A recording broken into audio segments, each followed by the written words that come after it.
লালমনিরহাট জেলার কালীগঞ্জ উপজেলার ভোটমারী ইউনিয়ন জামায়াতে ইসলামের আমির মাওলানা নুরুজ্জামানের বিরুদ্ধে মিথ্যা ও ভিত্তিহীন অপপ্রচারের প্রতিবাদে সংবাদ সম্মেলন অনুষ্ঠিত হয়েছে।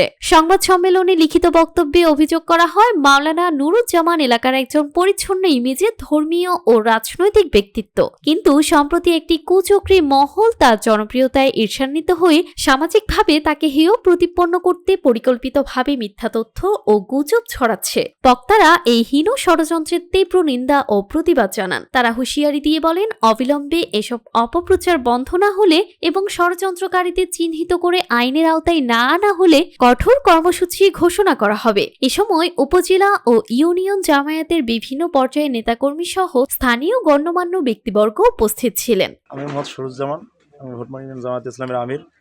গতকাল থেকে সামাজিক যোগাযোগ মাধ্যমে আমার ব্যাপারে একটা মিথ্যা অভিযোগ তোলা হচ্ছে। যে ব্যক্তিকে কেন্দ্র করে এটা হচ্ছে, সে ব্যক্তি আমার বাড়ি থেকে সুস্থভাবেই তার বাড়িতে চলে যায়। সেখানে উপস্থিত ছিলেন আমাদের ওয়ার্ডের সাবেক মেম্বার, বর্তমান মেম্বার এবং মহিলা ওয়ার্ড সদস্য এবং ওয়ার্ডের গ্রাম পুলিশ।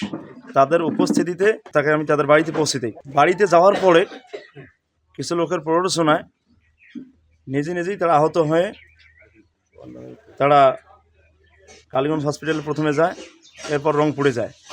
আর এটাকে কেন্দ্র করে এটা এখন আমি যে জামায়াতে ইসলামী করি, এটাকে এখন রাজনৈতিক ইস্যু মানে আমাকে রাজনৈতিক হ্যারাসমেন্ট করার চেষ্টা করছে। এটা সম্পূর্ণ একটা মিথ্যা অপবাদ। আমি এর সঠিক বিচার চাচ্ছি। ওনার কাছে লিখিত নিল, উনি ওনাকে বললাম যে আজকালের মধ্যে আমরা মীমাংসা করে দিব, এলে কোনো কাজিয়ে দ্বন্দ্ব করার প্রয়োজন নেই। তা এখন সে সাপোর্ট হইল যে হ্যাঁ মীমাংসা করি দেও, এই কথা কয়া তারপর মনে করেন একটা কাগজ আমরা ওনার কাছে সই দিয়ে বাড়ি যা কোনো ইয়ে করবি না, এদের বিরুদ্ধে কেস কাছাড়ি কি কোনো অনিয়ম কাজ করবি না। এখন বাদ দেয়া দেখি ওরা বাড়ি যা অনিয়ম কাজ করে ফেলেছে, নিজে মাথার তোটে উনি মেডিকেল হয়েছে।